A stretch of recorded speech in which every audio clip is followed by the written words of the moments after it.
দাদু!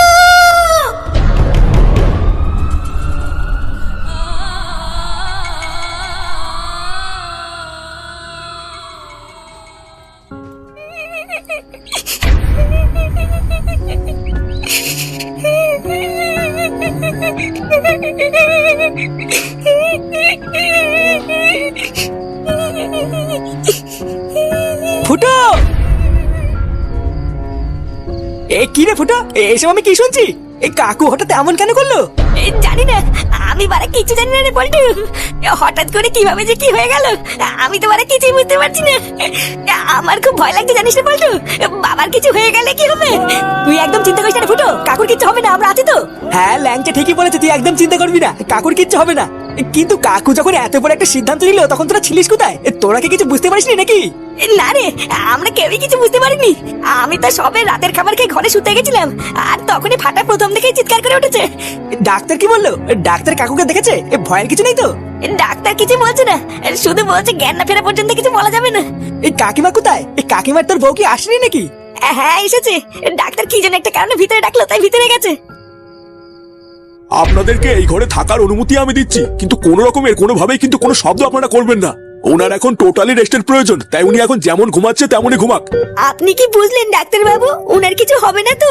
দেখুন, ওনার যা অবস্থা তা আপনাদের ফালতু সান্ত্বনা দিয়ে তো আর আমাদের লাভ নেই।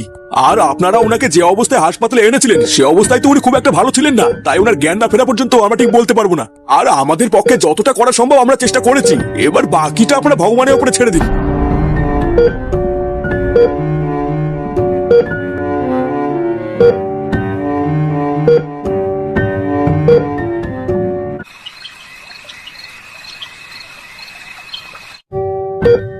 হ্যাঁ গো, তোমার কি এমন হলো গো যে তুমি এত বড় একটা সিদ্ধান্ত নিলে?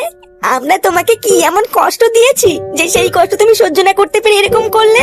আমি যদি আগে বুঝতে পারতাম যে তোমার মনে এত কষ্ট, আমি তোমাকে এমনটা কোনোদিনই করতে দিতাম না। কি গো, তুমি চুপচাপ শুয়ে আছো কেন? তোমার কিছু হলে আমাদের কি হবে বলো তো? আমি তো তোমার বউ হই, বলো কোনো কিছুতে তোমার এত কষ্ট হলে তুমি আমাকে একটু বলবে তো, তা না তুমি নিজের মনে সব রেখে দিলে। আমি জানি তুমি আমার উপরে রাগ করি এরকম করেছো, সব দোষ আমার, আমি বুঝে গেছি। আজকে আমার জন্যই তোমার এই অবস্থা। গিন্নি, কান্না করো না, বুঝলা? হ্যাঁ গো, তুমি ঠিক আছো তো? আমি তোমাকে বলেছিলাম, তোমার মনে আছে গিন্নি? এই মদের জন্য আমি বেঁচে আছি। যেই দিনকে আর মদ খাবো না সেই দিনকে আমি দেখবে পাখার সাথে ঝুলে আছি। সারা জীবন লড়াই করতে করতে আজ আমি ক্লান্ত গিন্নি। এবার আমি একটু ঘুমাতে চাই, বুঝলা? শান্তির ঘুম ঘুমাতে চাই।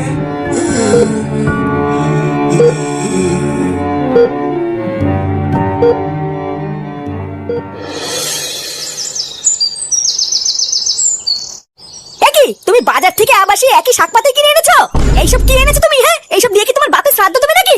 তোমাকে আমি বাজারে যাওয়ার সময় বারবার বলে দিলাম না এইসব উল্টোপাল্টা বাজার নিয়ে আসবে না? আরে বাবা গিন্নি, তুমি এত রাগ করছো কেন? বাজারের জিনিসপত্রের কি দাম তুমি কি জানো? এই একটু কমের ভিতরে টাটকা শাক পেয়ে গেলাম বলে তো এনেছি, না হলে কি আর আনতাম নাকি? এই রাখো তো তোমার টাটকা শাক, বিয়ের পর থেকে তো আমি শুধু এই টাটকা শাকই খেয়ে যাচ্ছি। দাদু ভাইটা সেই কবের থেকে একটু খাসির মাংস খাবে বলছে, আর তুমি সব জেনে শুনে রোজ একই বাল নিয়ে উঠছো। হ্যাঁ বালা, আমি একটু আগে তো বাজারে যাওয়ার সময় কতবার করে বললাম একটু খাসির মাংস রাখবা, বালা তা না উনি ব্যাগে করে ভোতা নিয়ে আইছে। আরে দাদু ভাই, এই খাসির মাংস কত করে কেজি তুমি জানো? ওই সব কি আর আমরা কিনে খেতে পারি নাকি? এই মাংস দাম একটু কমুক, তোমাকে আমি মুরগির মাংস খাওয়াবো, বুঝলা? হ্যাঁ হ্যাঁ, ভোদা আমার বুঝা হয়ে গেছে, তোমার কোনো বালের মাংস খাওয়াতে হবে না। বালা, আমার বন্ধুদের বাড়িতে প্রতিদিন কত সুন্দর মাংস রান্না হয়, আর আমার ডাল খেতে খেতে পুরো মালা হয়ে গেল। ভোদা একটু মাংস খাওয়ানোর ক্ষমতা নেই, আবার দাদু চুদাচ্ছে। এ কি রে, দুই হাড়ি রস? এই রসের হাড়ি দুটো আমার কার গাছ থেকে পুঙ্গা মারলি? আরে ওই পাড়ার হারান কাকার কাছ থেকে গোপলটা দা, কাল রাত থেকেই আমি আর কালো চোখে চোখে রেখেছিলাম, আজ ভোর হতে না হতে পুঙ্গা মেরে দিয়েছি। এই হ্যাঁ গো গুরু, একটু জোরে ধরা পড়ে যায়নি জানো? ওই সেগো মানি হারান যদি আজকে একবার আমাদের হাতে পেতো না, আমাদের দুজনের কপালে চোদন ছিল গো। এই নানা ল্যাংচা, একটা গরিব মানুষের গার মেরে তোরা কিন্তু ঠিক করিসনি। বেচারা হারান যখন হাড়ি নিতে এসে দেখবে দুটো হাড়ি চুরি হয়ে গেছে, তখন মনে মনে কি খিস্তি দেবে জানিস? এই দেখেছিস কালো, দেখেছিস? এই যার জন্য করলাম চুরি সেই বলে কিনা চোর। এই কাল রাত থেকে কত কষ্ট করে দুটো হাড়ি চুরি করে আনলাম, আর তুমি এখন এরকম বলছো? এই কি, এই রসের হাড়ি দুটো তোরা আমার জন্য চুরি করেছিস? এই হ্যাঁ গো গুরু, এই দুটো হাড়ি তো আমরা তোমার জন্য এনেছি, আমরা যা খাবার খেয়ে এসেছি। আরে না বাড়া, তোরা কি পাগল চোদা হয়ে গেলি নাকি? এই লেওরা আমার এই বালের খেজুরের রস থেকে নিপা ভাইরাস ছড়াচ্ছে।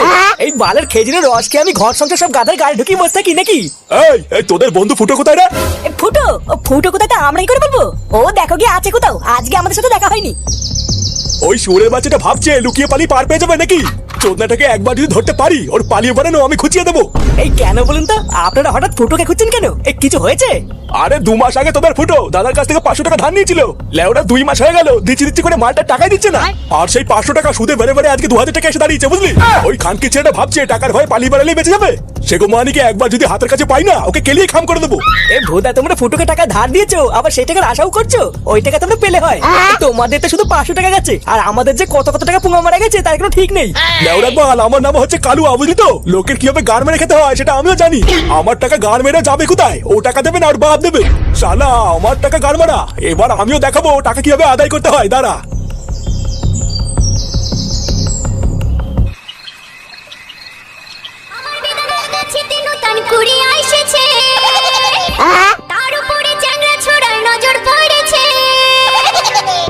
বেদানা ফাইটে যাবে রে।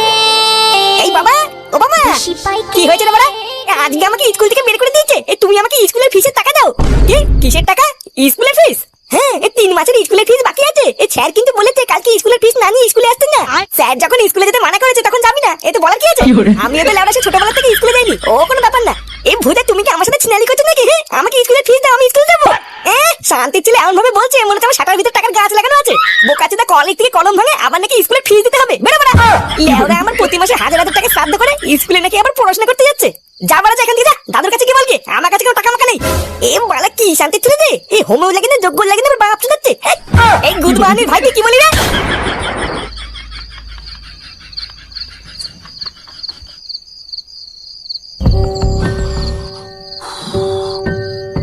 দাদু ভাইটা সেই কবের থেকে একটু খাসির মাংস খাবে বলছে, আর তুমি সব জেনে শুনে রোজ একই বাল নিয়ে উঠছো। এই বালা আমার বন্ধুদের বাড়িতে প্রতিদিন কত সুন্দর মাংস রান্না হয়, আর আমার ডাল খেতে খেতে পুরো মেলা হয়ে গেল। কালকে তো মায়না পাবো, মায়নাটা হাতে পেলে দাদু ভাইকে একটু খাসির মাংস কিনে খাওয়াতে হবে। দাদু, ও দাদু। হ্যাঁ বলো দাদু ভাই। এ বালা তোমরা কি চাও একটু খুলে বলো তো, আমি কি স্কুলে পড়বো নাকি পড়বো না? এ মা, এই কেন এই স্কুলে না পড়ার আবার কি হয়েছে? এই কিছু হয়েছে নাকি? এই বালা কিছু হয়েছে মানে? আমার স্কুলের 3 মাসের ফিস বাকি আছে। এই কালকে থেকে স্যার আমাকে স্কুলে যেতে মানা করেছে। চুদনা, আমি তো বাবাকে গিয়ে বললাম স্কুলের ফিসের টাকা দাও, আর বাবা বললো তো স্কুলে পড়তে হবে না। 3 মাসের স্কুলের ফিসের টাকা বাকি আছে? এ তো অনেক টাকা। তুমি এক কাজ করো দাদু ভাই, এই মাসে তো দিতে পারছি না, তুমি কালকে স্কুলে স্যারের কাছে গিয়ে বলো ও পরের মাসে সব একবার দিয়ে দেবো। হ্যাঁ, এ বালা পরের মাস করতে করতে 3 মাস হয়ে গেছে। আমি ভুদা কালকে থেকে স্কুলে যাবো না।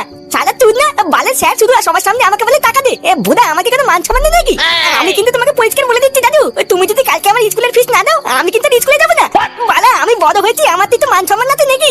পরে কিন্তু আমার কিছু বলতে পারবে না। আচ্ছা ঠিক আছে, তুমি যাও গিয়ে শুয়ে পড়ো, আমি দেখছি কি করা যায়।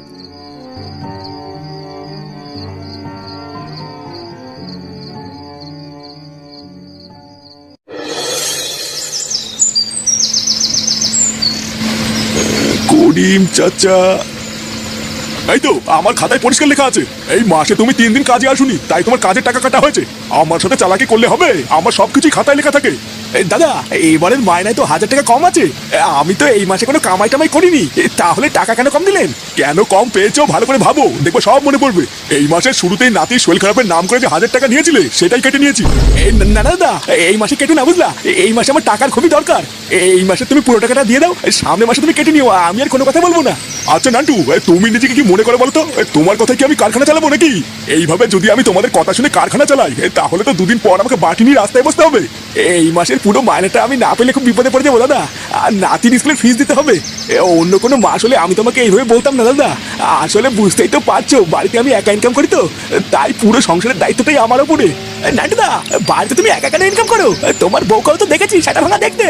তা তোমার সংসারে যখন এতই অভাব তখন তোমার বউটাকেও তো একটা ব্যবসায় খাটাতে পারো নাকি? ব্যবসায় খাটাবো মানে খানকি ছেলে তুই কি বলতে চাচ্ছিস না? আরে অত রেগে যাচ্ছ কেন? বউ ব্যবসায় নামলে দেখবে আর কোনো অভাব থাকবে না। এই শালা খানকির বাচ্চা, তুই কি বললে? হ্যাঁ ঠিকই তো বলেছে, সত্যি কথা সবসময় খারাপই লাগে, তাই বেশি গলা না বাজিয়ে যাও এখান থেকে, যাও। এমনিতেই ভিখারির দশা, তার উপরে আবার গলার আওয়াজ দেখাচ্ছে।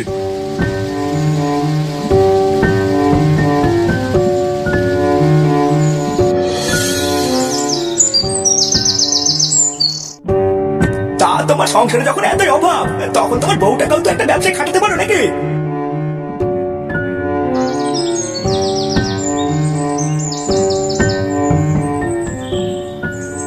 কিরে বাপ ছেলে মিলে ভালোই তো ধান্দা খুলেছিস। ধান্দা খুলেছি মানে তোমরা কারা? আরে বুড়ো পাঠা বলে কি ছেলে আমাদের গার্মেন্টে লুকিয়ে বেড়াচ্ছে, আর বাপ বলে কিনা আমরা কারা? তালা ঢ্যামলা চুদা, তোর ছেলে আমাদের কাছ থেকে টাকা ধার নিয়ে এখন লুকিয়ে বেড়াচ্ছে। আজ তুই আমাদের টাকা দিয়ে তারপর যাবি। কি আমি টাকা দেবো কেন? আমি টাকা দেবো কেন? আমি কি টাকা নিয়েছি নাকি? চোদনা যে তোদের কাছ থেকে টাকা নিয়েছিল তাকে কি ধর যা, আমার কাছে কোনো টাকা মাকা নেই। বোকা চুদা 2 মাস ধরে তো ছেলেকে পাগলা কুত্তার মতো খুঁজে বেড়াচ্ছি, তো ছেলেকে তো পাইনি। আজকে লেওড়া তোকে বাগে পেয়েছি, তো ছেলের টাকা আজকে তুই দিয়ে তারপরে যাবি, না হলে যাবি কোথায়? হ্যাঁ তাই নাকি? আয় না আয়, পারলে একটাকে নিয়ে দেখা। কিনে বলা দাঁড়িয়ে আছিস কেন? মালটা সেটা ভেঙে পকেট থেকে সব কিনে নিয়ে আয় তো। এইসব বিষয় তোমরা চিন্তা করো না, আমি তো আছি। ওটা নানটুদা না?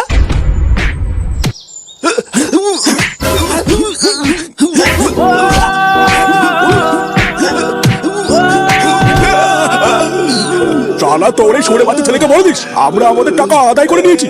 এই চড়ে